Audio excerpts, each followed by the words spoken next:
नमस्कार साथियों, आपका VK world of information channel में बहुत बहुत स्वागत है। मेरा नाम विवेक कुमार है। पहले मैं अपना एक संक्षिप्त परिचय देता हूं, चूंकि ये पहला वीडियो है इस चैनल का।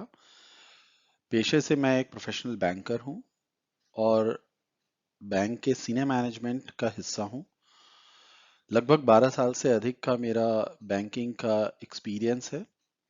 अपने इस बैंकिंग एक्सपीरियंस में बहुत सारे बैंकरों से इंटरेक्ट करने के बाद और पता नहीं कितने कस्टमर से इंटरेक्ट करने के बाद मुझे ये महसूस हुआ कि लोगों को फाइनेंस, बैंकिंग इसके बारे में जानकारी उतनी नहीं है जितनी होनी चाहिए। बहुत सारे ऊंचे ऊंचे पदों पे काम करने वाले लोग, बहुत ज्यादा एजुकेटेड लोग से भी अगर बैंकिंग की बात की जाए तो वो उनको बहुत ज्यादा ज्ञान नहीं होता है। एक टर्म आता है जिसको फाइनेंशियल इंक्लूजन कहते हैं, वित्तीय समावेश कहते हैं, जहां सरकार की ये पहल रहती है कि हमारे हर नागरिक को का वित्तीय समावेश होना चाहिए। उनको बैंकिंग की समझ होनी चाहिए, फिनांस की समझ होनी चाहिए, एटलीस्ट अपने पर्सनल लेवल पे। लेकिन अगर सरकारी आंकड़ों की माने तो फाइनेंशियल इंक्लूजन का जो या फाइनेंशियल लिटरेसी जो से ये पैमाना आंका जाता है, अभी लगभग 30% है। पूरे देश की मैं बात कर रहा हूँ। ये ठीक वैसे ही है जैसे लिटरेसी का रेट हमारे देश में लगभग 77% का है, 77%। जबकि लिटरेसी के जो पैमाने हैं या जो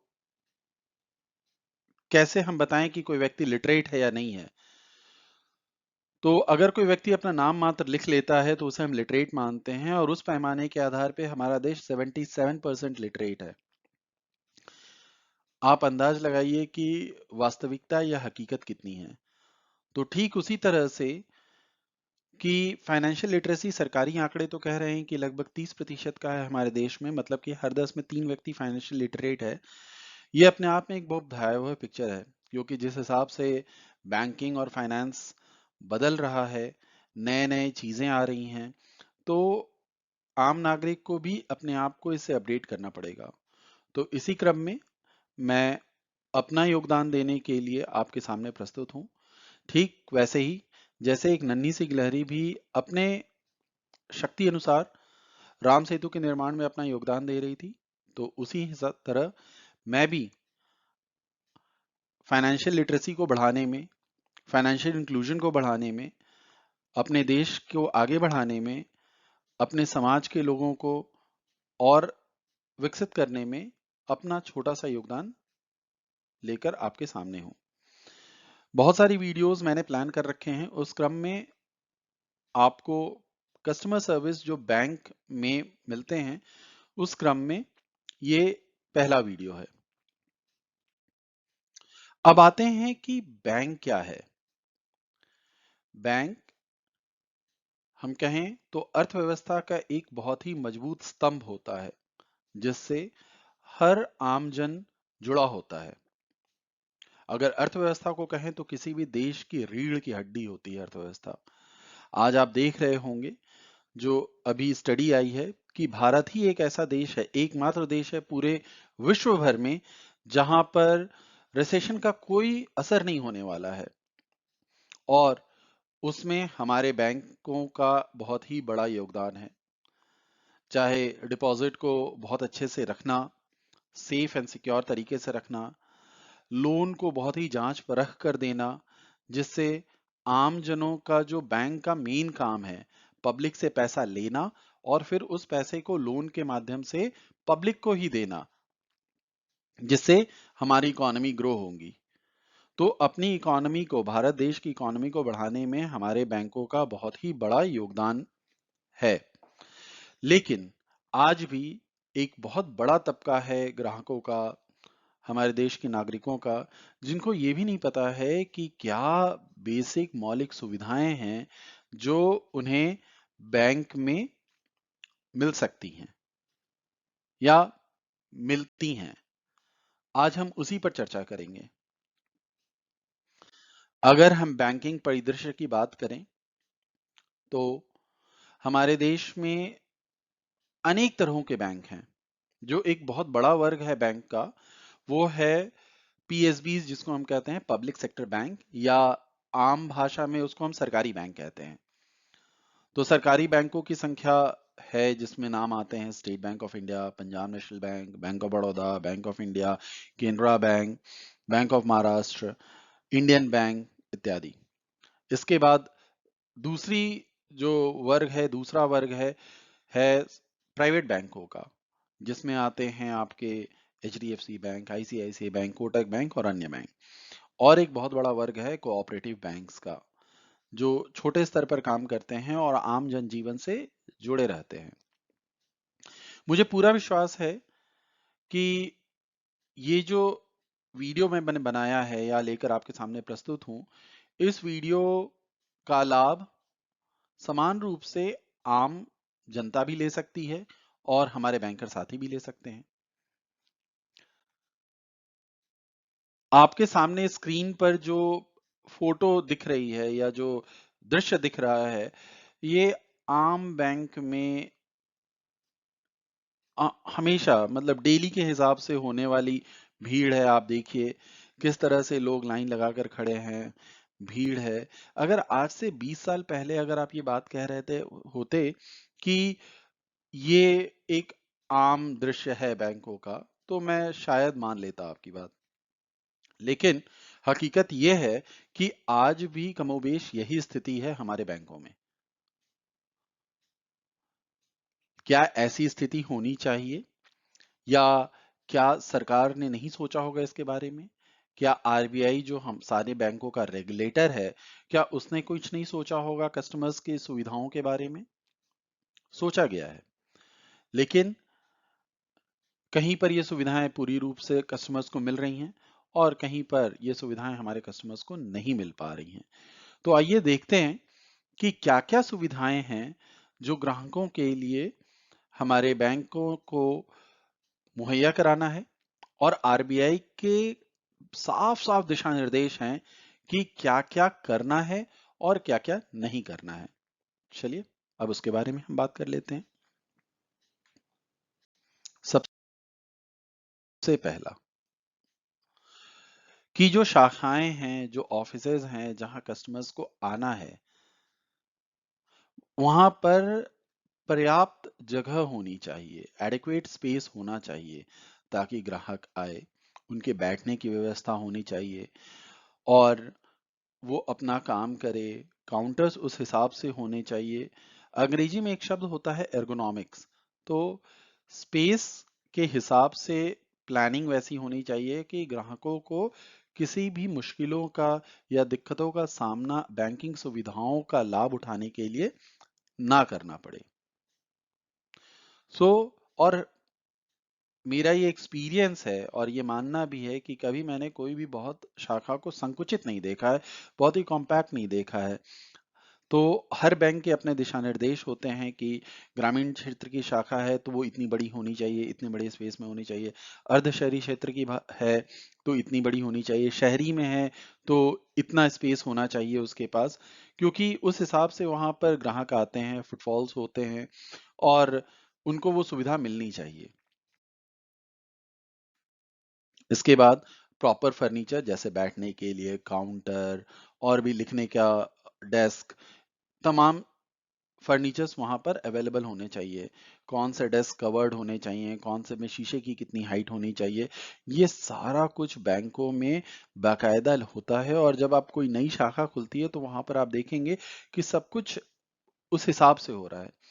अगर आज से 20-25 साल पहले जो बैंकिंग होती थी उसकी अगर हम बात कर लें, तो काउंटर से बैठकर आदमी ये नहीं देख पाता था कि सामने बैठा हुआ जो बैंकर है उसकी शक्ल क्या है। उसको सिर्फ आवाज सुनाई होती देती थी, क्योंकि काउंटर्स बहुत ऊंचे ऊंचे होते थे, उनके बैठने की कुर्सियां बहुत ऊंची होती थी और आदमी का हाथ जा पाता था किसी तरह से। सो आज वो ऐसा जमाना नहीं है। और सरकारी बैंकों में, सारे बैंकों में, प्राइवेट बैंकों में या फिर कोऑपरेटिव बैंक में आप देखिए तो काउंटर्स के हाइट नीचे आ गई है, सामने कौन बैठा हुआ है ये आप बड़े ही आसानी से देख सकते हैं और उनसे आप फेस टू फेस बात कर पाते हैं।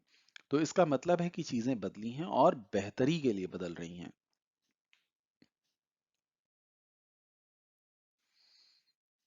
अब ग्राहकों को मिलने वाली सुविधा में एक बहुत ही बेसिक सा मूलभूत सी सुविधा होती है, पीने का पानी।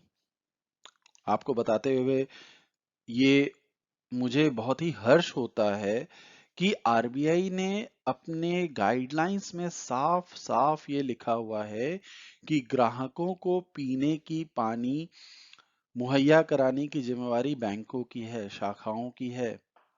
और वैसे भी हमारी संस्कृति में पानी पिलाना तो बड़े ही पुण्य का काम माना गया है।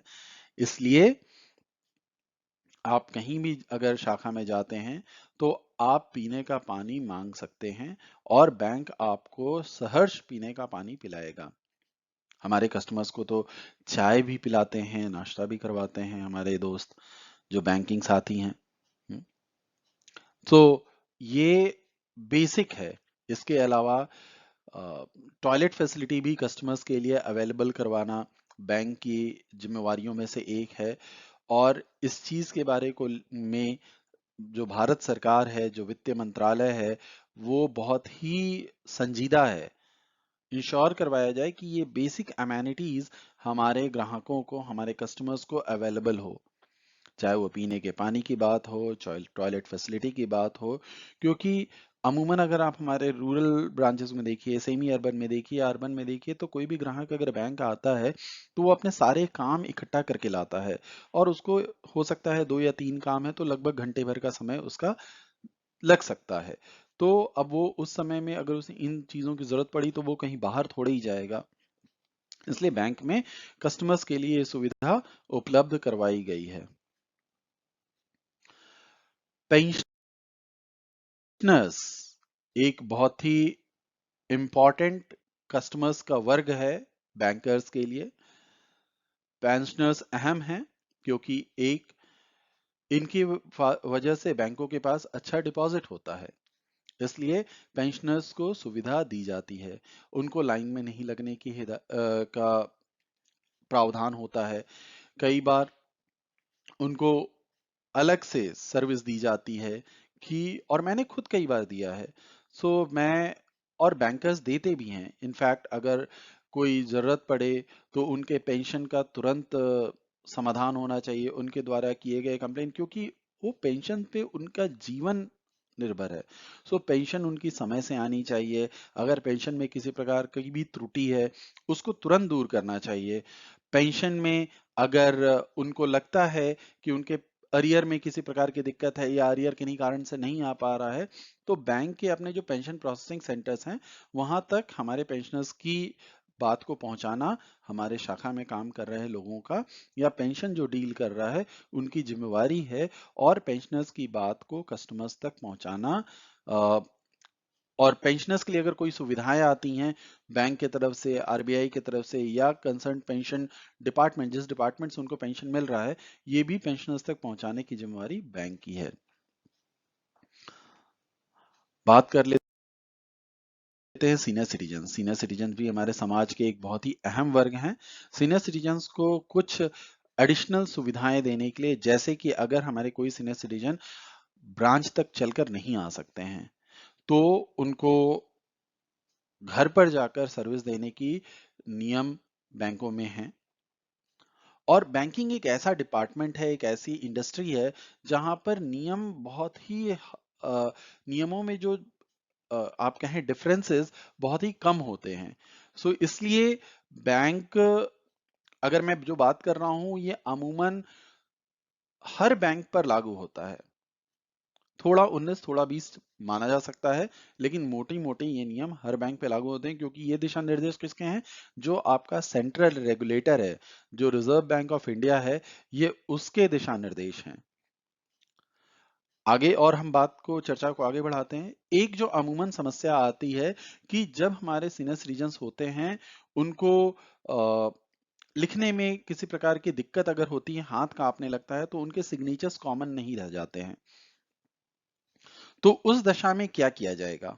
उस दशा में उनके सिग्नेचर्स को अंगूठे से बदलने का प्रावधान भी है। और बैंक के अपने अपने गाइडलाइंस हैं, जो आरबीआई के गाइडलाइंस हैं, उसको फॉलो करते हुए हमारी ये सहूलियत हमारी ओर से हमारे सीनियर सिटीजन्स को दिया जाता है। हाँ, एक थोड़ी सी दिक्कत ये होती है कि अंगूठा उनको बैंक अधिकारी के सामने लगाना होता है। ठीक है, नहीं तो पता चले कि कोई भी उनकी जगह अंगूठा निकाल कर खाते से पैसे निकाल ले। तो ये सारी चीजों को थोड़ा सा अवॉइड करने की जरूरत है। दिव्यांगजन, हमारी मौजूदा सरकार दिव्यांगजन के बेहतरी के लिए, उनके आगे बढ़ने के लिए बहुत ही अलग अलग तरह के स्कीम्स लेकर आ रही है, उनको प्रमोट कर रही है। इसी तरह से दिव्यांगजन का बैंक में भी स्वागत है, बैंकों में हम स्वागत करते हैं। अब इनके लिए जो एक सबसे अहम और महत्वपूर्ण चीज है वो ये है कि हमारी हर शाखा में रैंप की सुविधा होनी चाहिए, जिससे हमारे दिव्यांगजन बहुत ही आसानी से शाखा के अंदर प्रवेश कर सकते हैं और उससे बाहर निकल सकते हैं। इसलिए आप कहीं भी अगर अगर मान लिया फर्स्ट फ्लोर पर है तो वहां शायद रैंप की सुविधा ना उपलब्ध हो पाए, लेकिन अगर ग्राउंड फ्लोर पे, जहां हमारे अमूमन हमारे सारी बैंक की शाखाएं ग्राउंड फ्लोर पर होती हैं, वहां पर दिव्यांगजनों के आसानी से प्रवेश करने और ब्रांच से वापस बाहर निकलने के लिए रैंप की सुविधा होनी चाहिए। और अगर ऐसा नहीं है तो आप बाकायदा जाकर शाखा प्रबंधक से मिलकर उनको बोलिए, बताइए कि ये अधिकार है हमारे दिव्यांगजनों का, और भारत सरकार के भी साफ साफ दिशा निर्देश हैं कि एक रैंप की सुविधा होनी चाहिए और वहां पर रैंप बनेगा। अमूना आप देखेंगे कि शाखाओं में रैंप होता है, तो आपके जिन भी शाखाओं में रैंप नहीं है वहां पर आप जाकर, क्योंकि ये बैंक जितना बैंक में काम करने वालों का है उससे कहीं ज्यादा आप कस्टमर्स का है। बैंक में लोग ट्रांसफर होते रहते हैं, लेकिन आप बताइए कि लोग यहाँ पर पीढ़ी दर पीढ़ी उसी बैंक को छोड़िए उसी शाखा में अपना खाता मेंटेन करते हैं। और एक चीज हमें ये बिल्कुल ध्यान रखना चाहिए कि कस्टमर्स है तो बैंक हैं। अगर जिस दिन सारे कस्टमर्स किसी भी बैंक से अगर अपना पैसा विड्रॉ कर लेते हैं तो क्या वो बैंक एग्जिस्ट कर पाएगा? नहीं, सवाल ही नहीं उठता है। सो बैंक एक फैसिलिटेटर है, एक हेल्प करता है कस्टमर्स को अपने पैसों को सही से मैनेज करने में।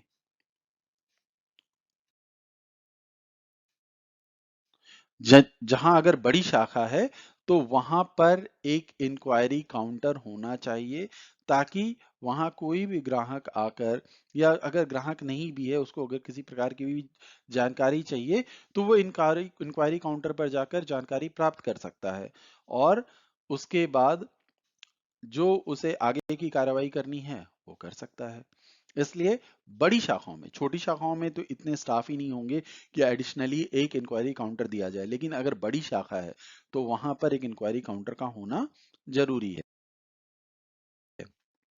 इसके अलावा ब्रांच में एक रिसेप्शन काउंटर भी होना चाहिए, जहां पर कोई भी काम अगर कस्टमर का है तो वो हो सकता है। अब रिसेप्शन काउंटर होटल के रिसेप्शन की तरह तो नहीं होगा, लेकिन वहां पर बैंकिंग का कार्य ब्रांचेस में होगा। और ये इंक्वायरी काउंटर जो है बड़ी शाखाओं की अगर जो मैं बात कर रहा हूँ, रिसेप्शन काउंटर तो आपको हर ब्रांच में मिलेगा। हो सकता है कस्टमर के काम करने वाला व्यक्ति अगर शाखा में आदमी कम है तो that acts as a reception counter. So वहां हम ये नहीं बिल्कुल इंसिस्ट करने लगे कि नहीं अलग अलग से एक रिसेप्शन काउंटर होना चाहिए। रिसेप्शन काउंटर का मतलब कि वो जगह जहां पर रिसीव करें हम कस्टमर्स को, कस्टमर्स की क्वेरीज को रिसीव करें, इसलिए हम रिसेप्शन काउंटर होना जरूरी है। इंक्वायरी काउंटर भी रिसेप्शन काउंटर के अलावा होना चाहिए। एक और इंपॉर्टेंट चीज कि हमारी शाखाओं में जो इंडिकेटर बोर्ड्स होते हैं जहां पर चीजें लिखी होती हैं, वो अगर हम बात करें जहां पर हिंदी या अंग्रेजी नहीं बोली जाती, हिंदी नहीं बोली जाती है अमूमन, अगर हिंदी भाषी क्षेत्रों में है तो सिर्फ हिंदी और अंग्रेजी में होंगी, और अगर हिंदी भाषी क्षेत्र नहीं है तो वहां पर रीजनल लैंग्वेज हिंदी और इंग्लिश में इंडिकेटर बोर्ड होंगे, जिसको हम बाइलिंगुअल बोर्ड या ट्राइलिंगुअल बोर्ड कहते हैं। अगर राजभाषा के नजरिए से देखा जाए तो जो क क्षेत्र है, जो हिंदी बोलने वाला क्षेत्र है, वहां पर जो इंडिकेटर बोर्ड्स होंगे, जो साइन बोर्ड्स होंगे, वो हिंदी और अंग्रेजी में होंगे। और ख और ग क्षेत्र में, जैसे कि महाराष्ट्र में, गुजरात में, बंगाल में, पंजाब में, इन सब जगहों पर या फिर तमिलनाडु, केरला, कर्नाटक, इन सब भाषाओं में जो हिंदी भाषी क्षेत्र नहीं है, वहां पर वहां की रीजनल लैंग्वेज, वर्नाकुलर लैंग्वेज और हिंदी और अंग्रेजी में ये बोर्ड्स होंगे। सो ये भी साफ साफ दिशा निर्देश हैं बैंकों के पास। बात करते हैं अब ग्राहकों को दी जाने वाली इंफॉर्मेशन। सो ग्राहकों को दी जाने वाली इंफॉर्मेशन अगर बुकलेट के फॉर्म में है तो वो बुकलेट्स बनाकर ग्राहकों को देना चाहिए, लेकिन आज का डिजिटल का जमाना है।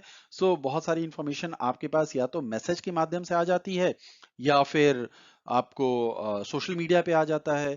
जैसे बैंकों के फेसबुक के पेज हैं, लिंक्डइन के पेजेस हैं, वहां पर बैंक अपने इंफॉर्मेशन कस्टमर्स को, वेबसाइट है पूरी की पूरी जहां पर ग्राहक जाके अपनी सारी इंफॉर्मेशन ले सकते हैं। लेकिन चूंकि ये नियम पुराना है तो आप अभी भी बैंकों में देखिएगा कि बुकलेट्स कहीं ना कहीं अवेलेबल करा दिए जाते हैं। सो वो ग्राहकों के लिए बुकलेट्स होते हैं, जो जानकारी ग्राहक तक पहुंचानी है उसके बुकलेट्स ग्राहकों को मुहैया कराए जाते हैं। अब बात करते हैं कि ग्राहकों से जो बातचीत होगी, जो इंटरेक्शन होगी, उसकी भाषा क्या होगी। इंडिकेटर बोर्ड्स की तो भाषा हो गई कि भाई हिंदी अंग्रेजी होगी या फिर रीजनल लैंग्वेज हिंदी और अंग्रेजी होगी, मतलब बाइलिंगुअल होगी या ट्राइलिंगुअल होगी।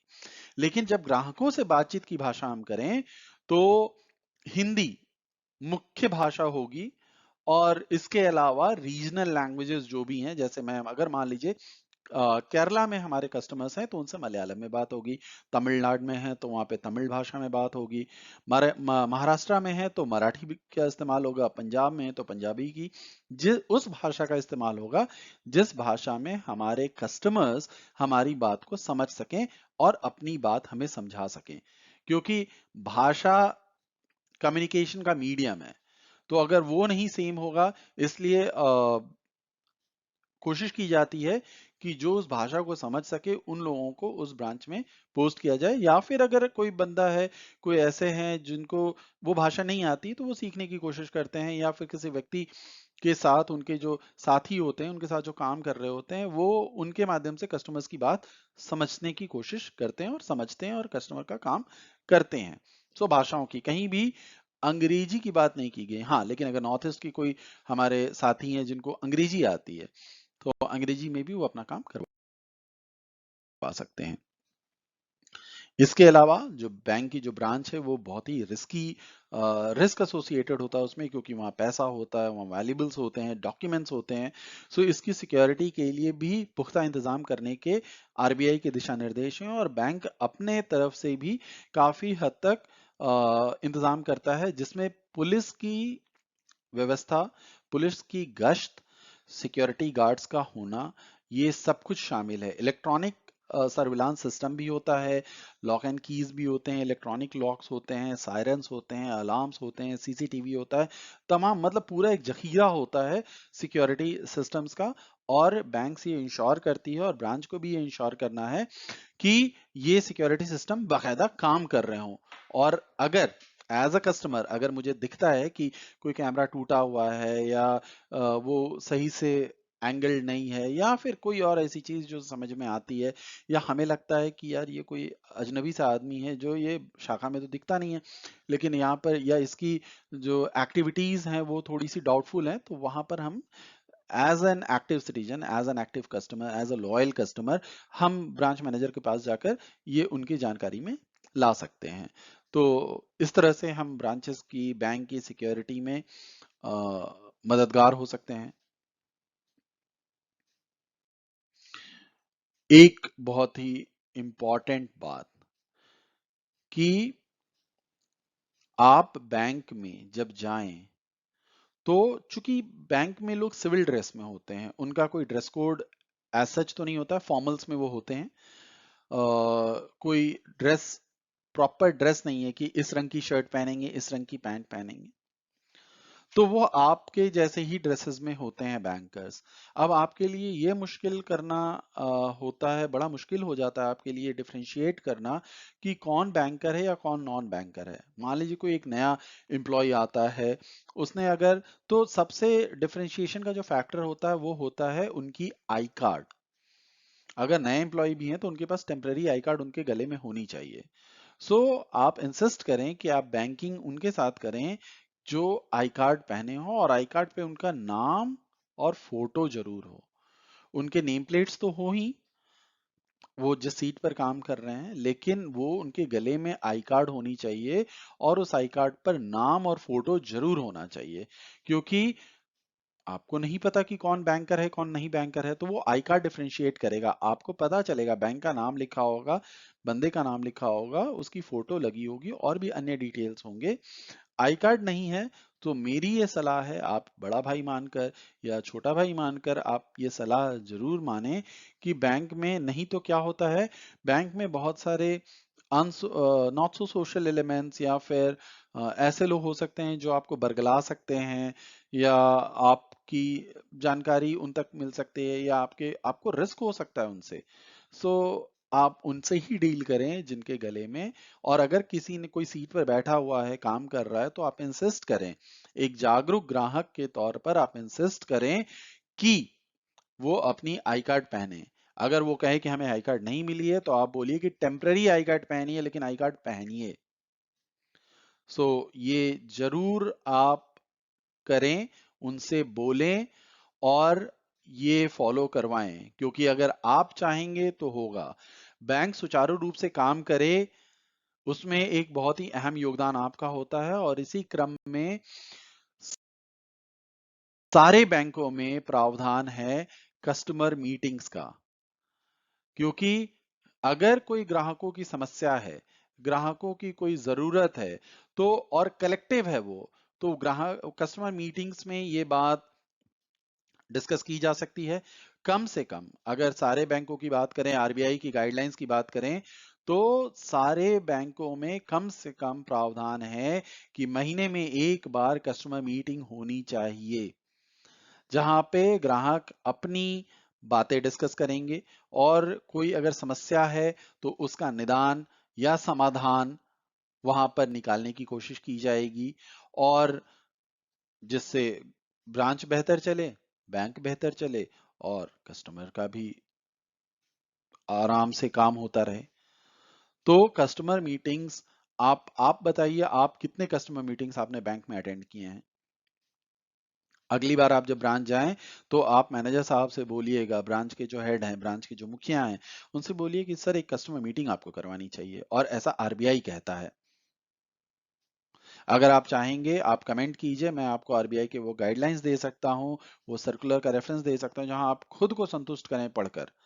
आपको अगर कुछ ऐसा लगता है कि जो चीज मैंने बताई और ये फॉलो नहीं हो सकती है, सो आप नीचे कमेंट्स में दिल खोलकर कमेंट कीजिए। इस तरह से मैंने जो कंप्लीट किया आपका, एक बहुत ही बेसिक परव्यू पे मैंने बात की है।